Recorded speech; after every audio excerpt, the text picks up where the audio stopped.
Amén. Bueno, queremos continuar con esta serie de estudios de las doctrinas de la gracia. Como ustedes ya saben, estamos en el tercer punto, que se llama expiación limitada, uno de los puntos más controversiales que tiene la doctrina, pero nosotros podemos estar tranquilos de que la palabra lo sustenta, entonces en eso podemos creer sin miedo, sin temor, por lo cual damos gracias por eso. Quiero ser breve porque hay textos bastante importantes. Si me acompañan al Evangelio de Juan, capítulo 10.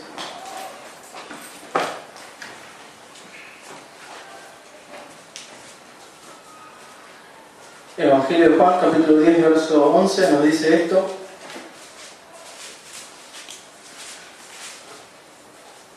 Verso 11: yo soy el buen pastor su vida da por las ovejas. Amén.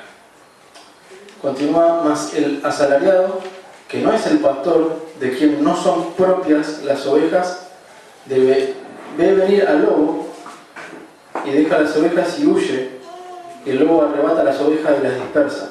Así que el asalariado huye porque es asalariado y no le importan las ovejas. El 14: yo soy el buen pastor y conozco mis ovejas y las mías me conocen, y así como el Padre me conoce y yo conozco al Padre y pongo mi vida por las ovejas. Bueno, en este ejemplo, a modo de parábola, deja bien en claro quién es el pastor. Bueno, retoma lo que decía el famoso Salmo 23, que Él es nuestro pastor y en su versión más exacta no nos faltará.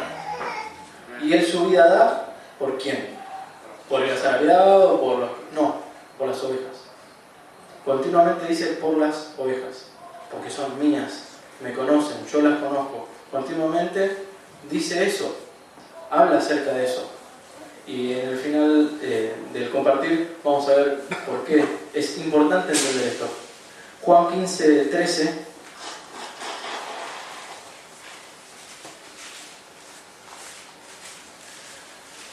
Juan 15:13 dice: nadie tiene mayor amor que este, que uno ponga su vida por sus amigos. Nadie tiene mayor amor que este, que uno ponga su vida por sus amigos. Él lo deja bien claro. De hecho es lo que hizo. Él puso su vida por sus hijos, por sus amigos, por sus ovejas, de vuelta, haciendo ejemplo de esto, y que esta ofrenda, que esta expiación iba a ser efectiva a nombre de sus amigos, sus ovejas, sus hijos, los benditos del Padre, etc. Podemos decir más adjetivos todavía. Juan 17,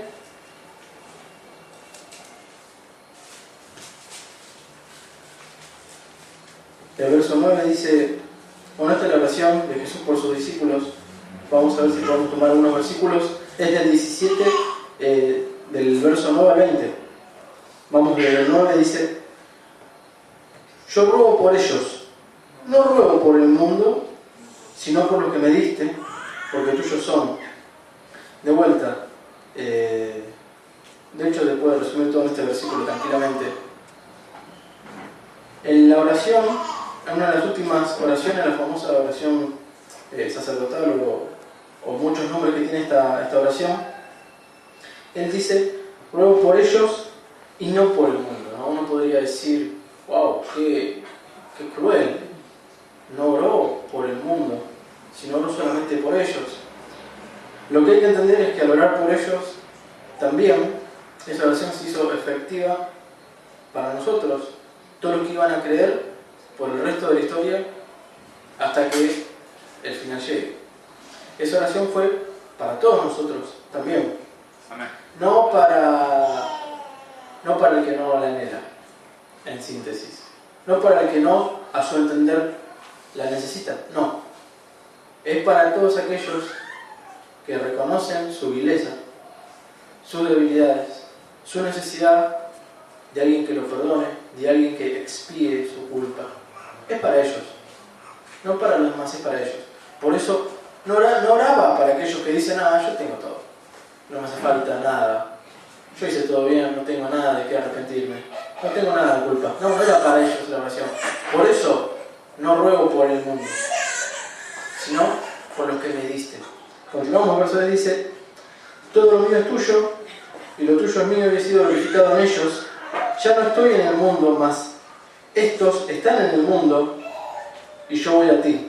Padre Santo, a los que me has dado, guárdalos en tu nombre, para que sean uno, así como nosotros. Cuando estaba con ellos en el mundo, yo los guardaba en tu nombre. A los que me diste, yo los guardé, y ninguno de ellos se perdió, sino el hijo de perdición, para que la escritura se cumpliese. Amén. Podemos dejar ahí: de los que me diste, ninguno se perdió. ¿Sí? Y es tanta la certeza con la que él hace esa afirmación, que dice en un tiempo pasado algo que va a pasar en un futuro que nosotros nunca imaginamos. Para él ya aconteció. Es tan veraz para él, es tan real para él, que miles de años atrás hizo esa oración, que miles de años después se sigue cumpliendo y se seguirá cumpliendo hasta que lo determine. Amén. Ninguno se perdió. Se perdió. Ninguno se perdió.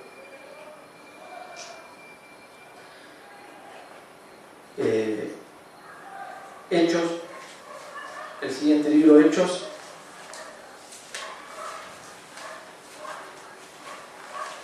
capítulo 18, verso 9 dice: 18:9. Entonces el Señor dijo a Pablo en visión de noche: no temas, sino habla y no calles, porque yo estoy contigo, y ninguno pondrá sobre ti la mano para hacerte mal, porque yo tengo mucho pueblo en esta ciudad. Amén.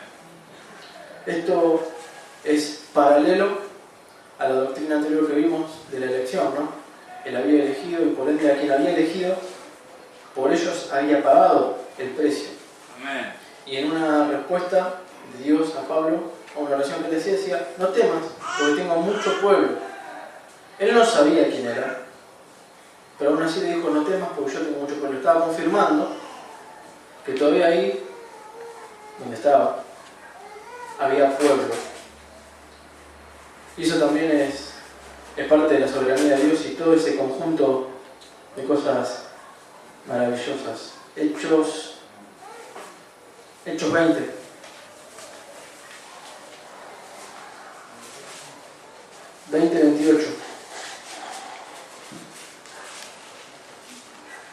Por tanto, mirad por vosotros y por todo el rebaño en que el Espíritu Santo os ha puesto por obispos, para presentar la iglesia del Señor, la cual Él ganó por su propia sangre. ¿Sí? Apacentar a toda la matanza, apacentar a todo Buenos Aires, apacentar a toda la Argentina, apacentar a todo su pueblo, a toda la iglesia por la cual Él pagó. ¿Sí? ¿Eso dice ahí o estoy equivocado? Así es. ¿Está equivocado la escritura? No, eso dice ahí. Amén. El último versículo que nos toca es en Romanos, también un libro más.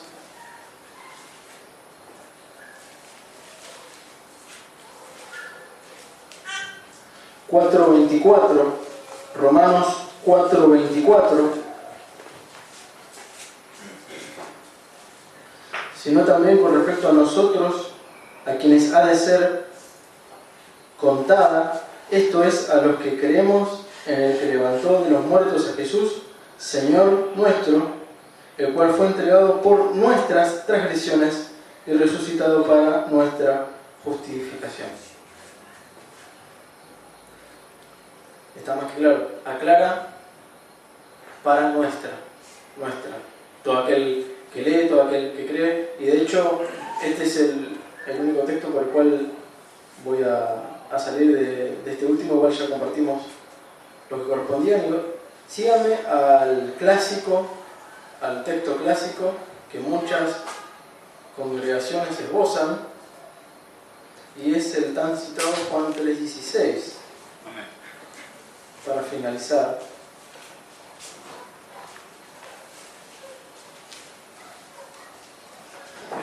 Y antes de entrar en esto, quiero hablar de por qué es tan exacto lo que dice la Escritura.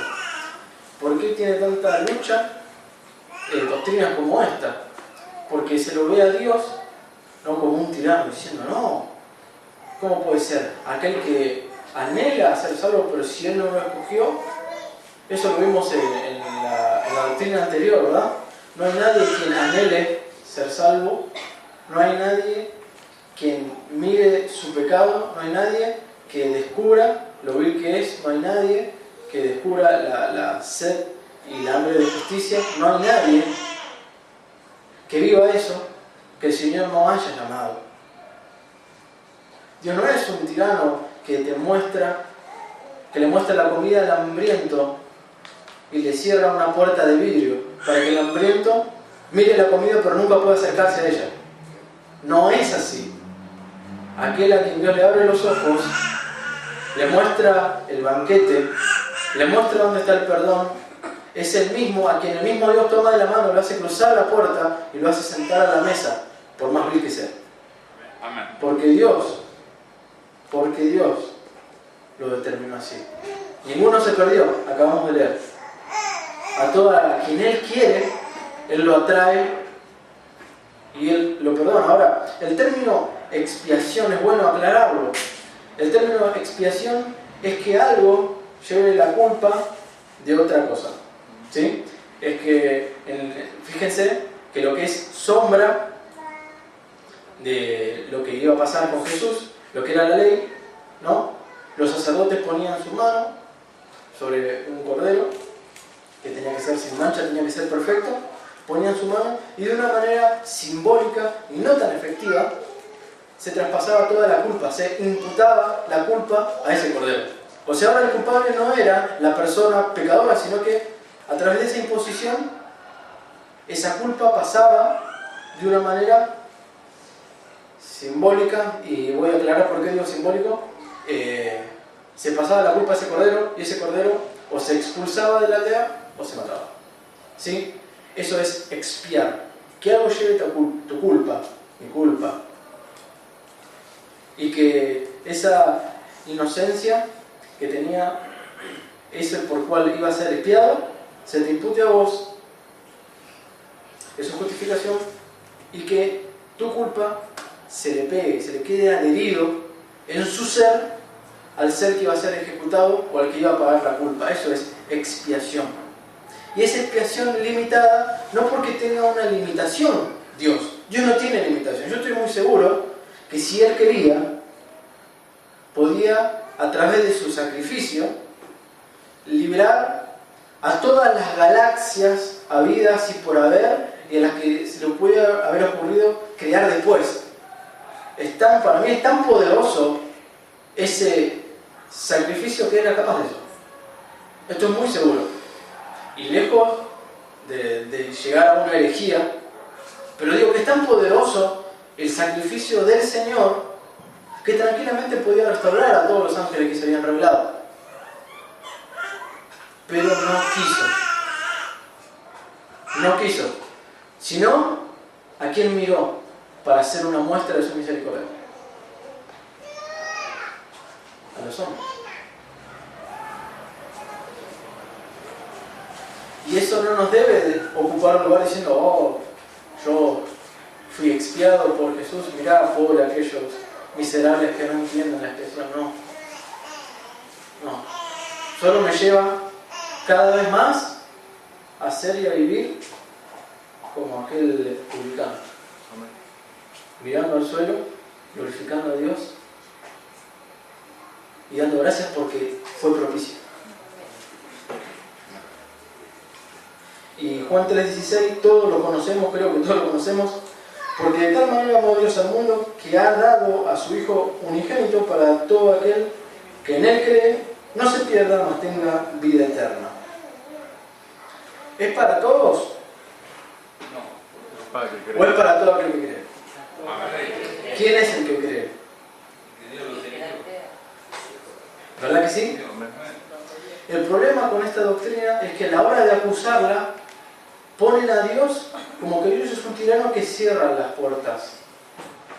Y la verdad es que con esta doctrina y con lo que nos dice la Escritura, no se cierran las puertas, todo lo contrario. Se abren las puertas a todo aquel que cree y se le cierra la puerta a la duda. Porque estoy muy seguro que todos los que defienden la postura de decir, no, como Dios, si yo quiero ser salvo, no me va a salvar. Yo estoy muy seguro que todos aquellos que tienen esa misma manera de pensar, ese mismo método de fe, son los mismos que quizás pasarán el resto de su vida dudando y al final no sé si voy a cielo. Al final no sé si vamos a ir al cielo.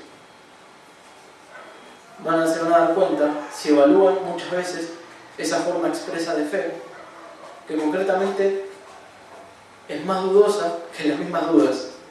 Cuando el Señor, mostrándote que Él te ha amado, que ha enviado a su Hijo a morir por sus escogidos, para todo aquel que cree, a pesar de lo que somos, a pesar de lo que soy, la duda se disipa, por más que quiera venir.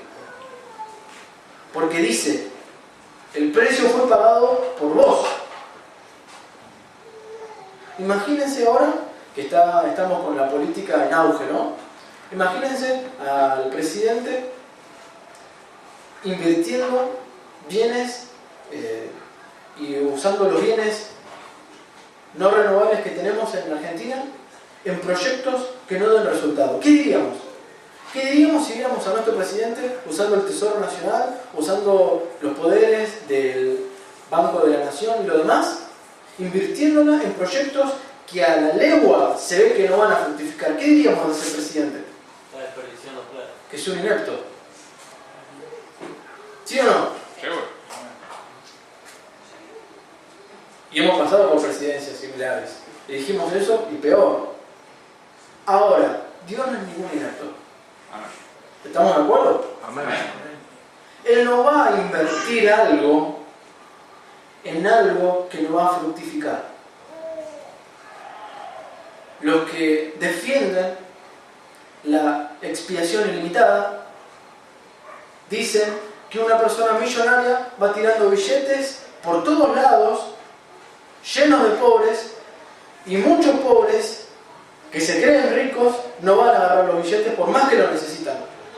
¿Qué hizo ese millonario? Desperdició. ¿Sí o no? Amén. ¿Ustedes se imaginan a Dios desperdiciando la sangre de su hijo? Nunca. O una pregunta más profunda. Ustedes, nosotros que somos padres, ¿vos darías la sangre de tu hijo? ¿Darías la sangre de tu hijo? ¿Verías morir a tu hijo delante de tus ojos y desangrarlo? ¿Por aquellos que sabés a ciencia cierta que no le va a importar ni un comino eso? ¿Verdad que no? Dios no es así. Dios tiene propósito. Y como tiene propósito, ya agarró un pueblo, ya escogió un pueblo, ya pagó por la culpa de ese pueblo, ya lo hizo parte de su familia y ya hizo la promesa, ninguno se perdió. Entonces, gloria a Dios por su expiación. Y gloria a Dios por todo lo que pertenecemos a esa expiación, por más que muchas veces con nuestros hechos lo queramos negar. Pero gracias a esa expiación que es efectiva, que es implacable, que es invencible, todavía estamos acá, por más que sabemos que muchos no lo merecemos.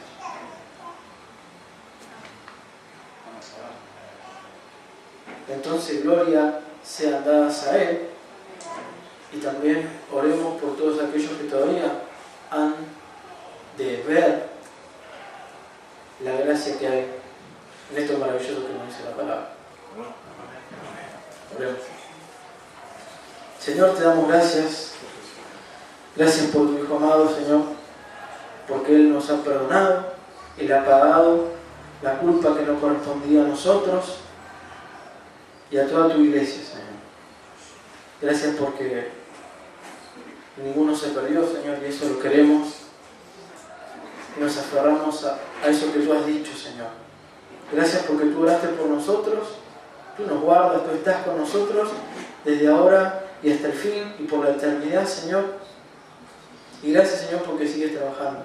Y de la misma manera que tú pagaste un precio de una manera segura por cada uno de nosotros, también te agradecemos porque de una manera segura vas a terminar todo lo que tienes que terminar en nosotros, a pesar de nosotros, Señor. Gracias, Señor, y muchas veces tenemos que pedir perdón por nuestra incredulidad. Perdón, Señor. Y gracias por tu Hijo. Amén.